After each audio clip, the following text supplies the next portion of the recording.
Chega o final de ano e começam as reflexões.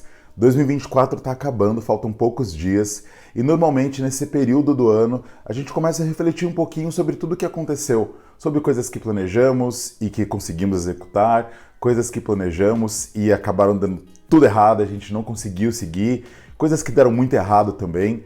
Nem sempre as pessoas pegam esse período da vida, do ano, assim, para refletir, mas muitas pessoas buscam essa reflexão para entender o que aconteceu ali na sua vida. E o vídeo de hoje a gente vai discutir sobre o porquê o filme Dias Perfeitos, é um filme que foi lançado esse ano, do Wim Wenders, é tão incrível e casa tão bem com essa época de final de ano.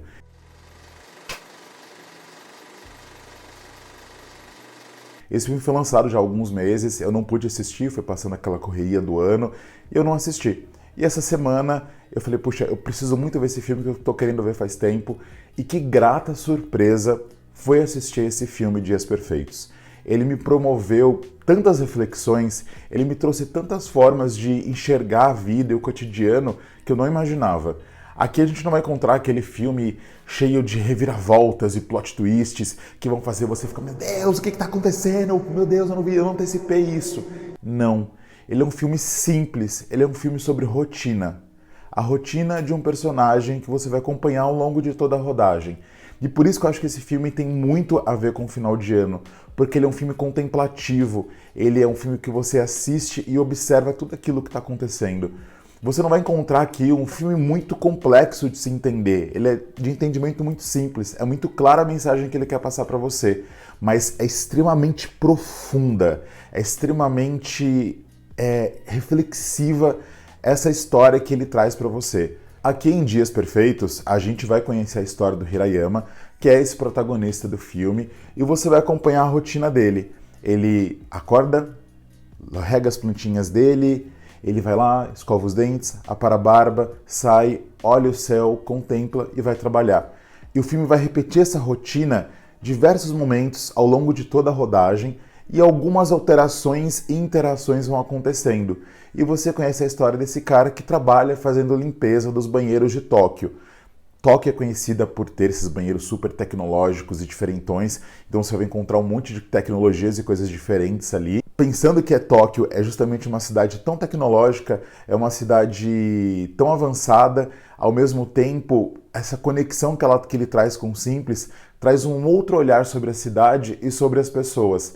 Lá no Japão a gente sabe que tem essa cultura do trabalho excessivo e das pessoas trabalharem bastante, tem até termos cunhados em cima disso. E o objetivo do vídeo não é nem falar sobre essa parte, mas sim sobre a rotina simples do Hirayama e do quanto ela contrasta com essa cultura do trabalho excessivo e da valorização excessiva de você trabalhar horas demais. Aqui é o contrário, ele trabalha assim com muito afinco, com muito cuidado, com muito esmero, mas ele trabalha uma quantidade de horas que é considerado saudável ali para ele, talvez. E você vai encontrando essa rotina desse personagem e ela vai fazer você refletir sobre a sua vida. Aqui a gente vai encontrar uma busca pelo contentamento no simples. E ao mesmo tempo faz uma crítica muito profunda ao imediatismo do que a gente vive hoje em dia, né? Eu nasci ali em 86, eu não peguei na minha infância e adolescência essa era da tecnologia, de você ter o Spotify que você vai lá dar play na música, você tem o Netflix que tem um catálogo de filmes gigantescos. Não, você tinha que se deslocar até a locadora para alugar um filme, tinha que comprar um CD ou ouvir rádio para conseguir ouvir a música que você gostaria. E aqui eu não estou fazendo nenhum julgamento de valor no sentido de que isso era incrível e de que hoje é péssimo. Não, é muito prático você realmente conseguir ouvir as músicas que você gosta com apenas um clique e por um valor acessível por mês, pensando no quanto você gastava com um CD, por exemplo. O ponto aqui é sobre o quanto isso traz pra gente uma cultura do imediatismo, do quanto a gente cada vez mais quer o agora e vive pensando no amanhã e querendo tudo pra hoje. Eu quero agora e eu tô ali ansioso pensando no que vem amanhã, no que vem depois. Mas o quanto isso é danoso e nocivo pra gente. E conhecendo a rotina aqui desse personagem, e aqui eu não tô entrando em spoilers do filme, porque se você assistir o trailer você vai entender que o filme é sobre isso. A parte que com spoilers eu falo um pouquinho mais pro finalzinho ali, algumas coisas que eu gostaria de comentar, mas falando especificamente ainda sem spoilers, a gente consegue entender que essa rotina dele de acordar, olhar pro céu, ir trabalhar, voltar, fazer a refeição dele no parque, contemplar a sombra da copa da árvore, tirar a fotografia dele. Toda essa rotina que ele criou é muito benéfica para ele. A gente entende aqui que às vezes a gente fica tanto nessa busca por que tudo seja incrível, que tudo seja memorável, e na verdade a nossa vida não é composta por dias memoráveis. A nossa vida é composta por dias ordinários. E ordinários aqui é uma palavra que eu sempre ouvi e eu usava ela num sentido pejorativo, de uma coisa negativa, e ordinário quer dizer simples, comum.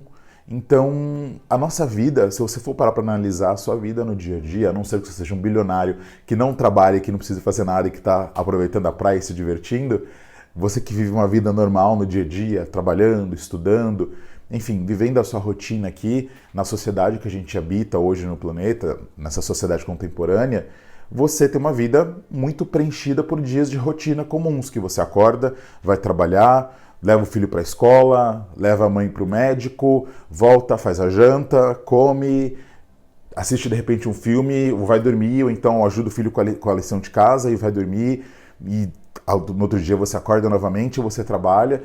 Se você for parar para pensar, você trabalha 5 dias por semana, 6 dias por semana, depende muito da rotina e da escala de trabalho de cada um.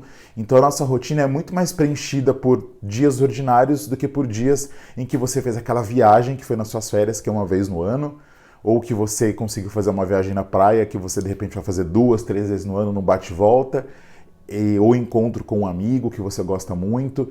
Esses dias memoráveis que você se arruma para sair, para fazer outra coisa diferente fora da sua rotina, são dias pontuais ao longo do ano. Normalmente a gente consegue contar na palma aí da mão, das 2 mãos talvez, e não o que a gente vive no dia a dia. E esse filme é um filme que mostra a rotina. Por isso que é muito importante a gente entender o significado do poder, não da rotina em si, mas claro que a rotina é importante, mas a gente dá o valor pro dia a dia, pro que a gente vive.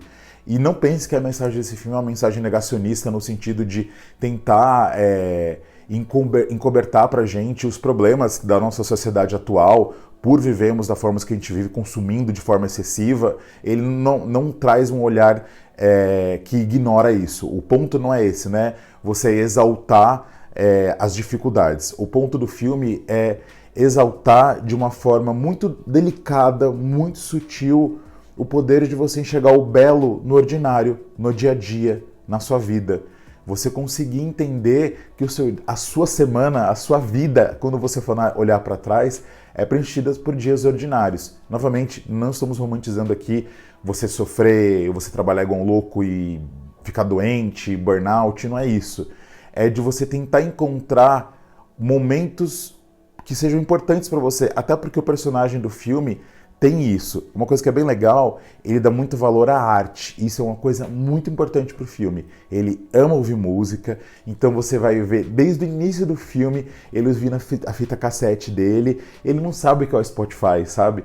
E ele coloca ali, ouve as músicas dele enquanto vai pro trabalho, aí ele trabalha, aí quando ele vai almoçar, ele gosta de almoçar no parque, então ele pega a refeição dele, senta num banquinho, faz a refeição olhando para a copa da árvore, e aí ele anda com uma máquina fotográfica analógica, e aí ele tira uma foto da copa da árvore, e ele tem várias fotos, ele coleciona as fotos que ele tira, então ele dá um alto valor para, inclusive um outro ponto, a leitura. Ele lê todos os dias antes de dormir.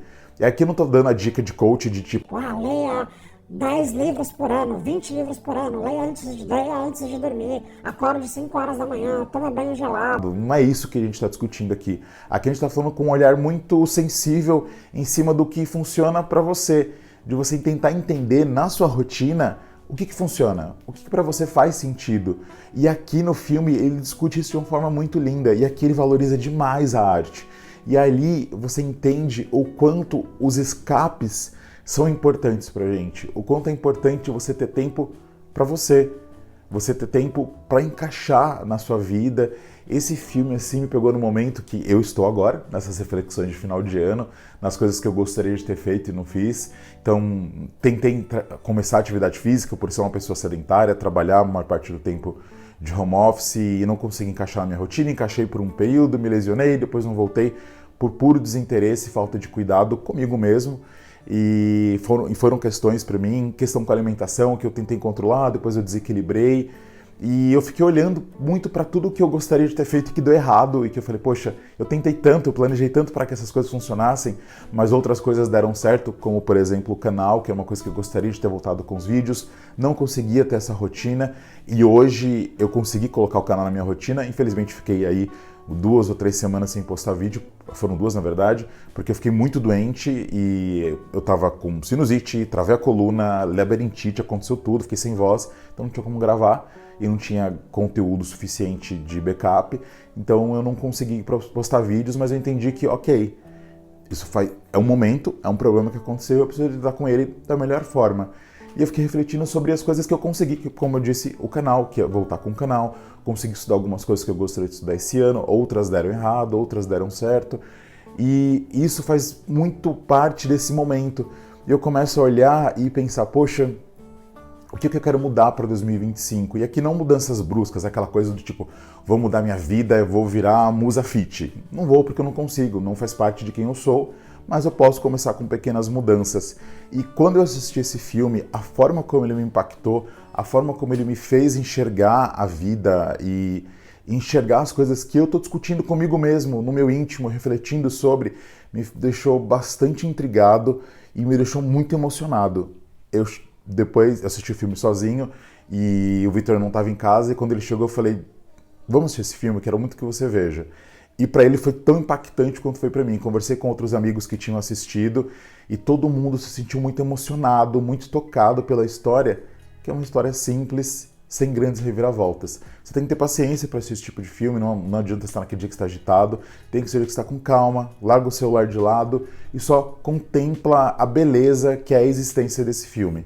Uma outra coisa importante, ele traz muita atenção aos detalhes, às pequenas coisas, o quanto é importante a gente olhar para isso e olhar para o pequeno, para o micro, entender o quanto esse micro pode fazer uma diferença no seu dia a dia, na sua rotina. Você consegue entender também um pouquinho mais sobre solidão e solitude. E aqui solidão no sentido negativo de estar só, e estar só também nem sempre é um problema ou é ruim. Aqui ele também fala sobre solitude, do quanto é importante você entender que às vezes é importante você estar só com você mesmo, ter esse momento de reflexão. Se você é aquela pessoa tipo eu que adora estar em grupo e adora estar com os amigos ou com pessoas próximas sempre, é importante entender que os momentos de calmaria fazem parte. E eu demorei muitos anos para entender isso e esse ano para mim foi um ano decisivo nisso de entender que, olha, hoje eu preciso de um momento para mim, para poder pensar sobre a vida, para fazer outras coisas que para mim são importantes, que em grupo eu não vou conseguir fazer. Então a gente vai entendendo essas pequenas coisas e como a solidão e solitude são coisas diferentes e quanto é importante você ter esses momentos. E uma outra coisa que é muito importante, a gente vive muito nessa loucura do dia a dia e vive correndo e às vezes a gente acaba não olhando ali para coisas que são ruins pra gente. Às vezes você tem um amigo tóxico ou uma amiga ou uma mãe ou pai, filho e nem sempre você vai conseguir cortar essa pessoa da sua vida, mas você tem que tentar criar uma distância segura daquilo. E o personagem, você entende em determinado momento do filme, que ele decidiu tomar uma distância segura de coisas que não faziam bem para ele. E você fica, poxa, por que será que ele escolheu esse caminho? Será que aquele outro caminho não seria mais fácil? E você pensa, não, mas para esse personagem, para essa pessoa, fez total sentido seguir dessa forma. E uma coisa bem legal também desse filme, assim como acontece com o Wall-E, que é um filme que eu amo, os diálogos demoram muito a começar. Os personagens, fora o protagonista, conversam bastante não, em poucos momentos soltos do filme, mas há quase 40 minutos sem o protagonista dizer uma palavra. Ele murmura algumas coisas, mas ele quase não conversa. Ele começa a conversar depois de 40 minutos de filme. E não acha que o filme é chato por isso, muito pelo contrário. Ele é um filme que vai te levar assim, de uma forma muito, muito gostosa e muito generosa. Esse foi o segundo filme esse ano que me impactou de forma brutal. O outro impacto foi o filme Ainda Estou Aqui, aquele filme brasileiro maravilhoso com Selton Mello, Fernanda Torres, e para mim entrou na minha lista de filmes da minha vida, e esse filme Dias Perfeitos faz parte dessa lista agora também, como um dos filmes que fazem parte dos filmes da minha vida, que me impactaram de forma tão poderosa. E eu vou citar um outro exemplo, Tudo em Todo Lugar ao Mesmo Tempo, é um outro filme que é o oposto desse aqui, que é uma loucura gigantesca, é absurdamente louco, e ele propõe reflexões tão potentes, tão poderosas quanto esse, e vale demais assistir. Eu queria entrar um pouquinho só em 2 momentos com spoilers, então se você não viu o filme, eu vou pedir para você parar aqui e depois você volta. O filme está disponível no MUBI, na plataforma, então assista lá. Se você consegue assinar por 7 dias grátis, tem algumas promoções que você consegue encontrar aí na internet. Falando com spoilers, o momento que aparece a sobrinha dele, que quebra a rotina dele, você vê que ele fica bravo, né? Do tipo, ele gostou de vê-la porque ele ama a sobrinha, mas ele ficou incomodado porque isso quebra a rotina dele, já tinha tido um problema no dia anterior com o colega de trabalho, e ao mesmo tempo ele fica feliz porque ele ama a sobrinha dele, né? Fica muito claro o carinho que ele tem por ela, mas ao mesmo tempo fica muito claro o quanto ele ama também a solitude dele, ter o momento dele, e quanto quebrar a rotina pode ser também bom, mas ao mesmo tempo, dependendo de como acontece, pode ser incômodo, e tá tudo bem, tá tudo certo. E o carinho que ela tem por ele também, eu achei muito, muito bonito a forma que ele retrata essa geração mais nova de formas diferentes, né? A gente tem ela que é jovem, tem um cara que trabalha com ele que é o oposto dela, né? Tipo, são 2 comportamentos diferentes da juventude. E a relação deles é muito bonita ali. É realmente muito gratificante de ver e muito elucidativo, né? O agora é o agora e o depois é depois. Gente, só de falar dá vontade de chorar, porque é tão significante, porque ela fala, mas quando que é? Porque quando vai ser? Ele, depois, não agora. Ela, mas agora é agora, depois é depois? Sim, e parece muito simples, mas é muito profundo, porque o depois não precisa ser programado para acontecer amanhã. Ele pode acontecer no futuro, quando você entender que faz sentido para você. Então é muito potente esse momento do filme, e eu gosto muito daquele momento em que ele abraça a irmã dele e você entende o quanto de sentimento que tem ali, ele a ama, fica claro que ele ama a irmã, fica claro que a irmã também gosta dele, mas ela tem um olhar crítico ao que ele vive, porque aparentemente são uma família de grandes posses, de muito dinheiro, e o pai era um pai muito tóxico, pelo que fica claro, e ele decidiu manter uma distância segura do pai dele, porque para ele aquele ambiente não servia mais. E muita gente pode pensar, nossa, mas dinheiro é o que eu quero, o que faz sentido. Sim, é importante ter dinheiro, precisamos, porque vivemos nessa sociedade capitalista em que o dinheiro é a motriz, é o que faz a gente comprar o que precisamos, mas ao mesmo tempo é o que impulsiona o consumismo de forma muito absurda, e ele decidiu por uma vida simples. E, novamente, não romantizando o fato de uma pessoa ser pobre e passar por dificuldades, não é isso que eu estou falando e nem que o filme diz. O que o filme traz para você aqui ele decidiu encontrar o contentamento no simples, e o simples não precisa ser você passar por dificuldades. O simples que eu digo é talvez você ter menos, procurar ter menos. Aí eu não estou falando que você não tem que ter dinheiro para manter sua aposentadoria no futuro ou se organizar financeiramente, não é isso. Eu falo de você se contentar com menos, de nós, enquanto seres humanos, nos contentarmos com menos. Isso teria que ser um movimento social, mas ao mesmo tempo a gente fazer movimentações para que tenhamos mais qualidade de vida, entender quem nós somos, o que movimenta a nossa mente é muito importante. E o filme traz a importância de você se entender, se conhecer e entender o que para você não funciona, o que para você não é tolerável, e você precisa manter uma distância segura disso. Então eu acho que ele toca em momentos muito importantes aliás, ele toca em coisas muito sensíveis das pessoas que às vezes a gente não para pensar sobre. A gente só vive no automático, a gente precisa parar para pensar. E tem um momento do filme que é aquele final, que para mim é um dos melhores sinais que eu já vi, assim, que é simples e lotado de significado. Eu ouvi a música Feeling Good da Nina Simone, que é incrível, e ele tá ali emocionado, porque para mim ficou muito feliz, ficou muito claro assim que ele ama a vida que ele tem, mas ao mesmo tempo ele sente falta de algumas coisas, talvez, da proximidade mais com a sobrinha, de ter vivido coisas tristes e ruins, aparentemente, mas ao mesmo tempo ele é contente pelo que ele tem hoje, ele gosta do que ele vive, e ao mesmo tempo ele entende o quanto é importante a beleza no pequeno, no ordinário, no significado, e aquele final, assim, tem tantas camadas. Gostaria de falar mais sobre o filme e trazer um vídeo mais longo ainda, mas enfim, se deixar eu falo até acabar a bateria do celular. Mas foi um filme que me tocou demais, mexeu muito comigo, e se você puder assistir Dias Perfeitos, assista, porque ele vai te fazer refletir muito nesse final de ano. É perfeito, realmente são dias perfeitos. Esse é o vídeo de hoje. Se você puder curtir, compartilhar, comentar, eu agradeço demais. Desculpa a voz zoada que ainda estou me recuperando e ainda fui fazer uma cantoria no karaokê ontem, então imagina, né? Mas é isso. Obrigado por ter assistido o vídeo. Se você ficou até aqui, até o próximo vídeo e tchau!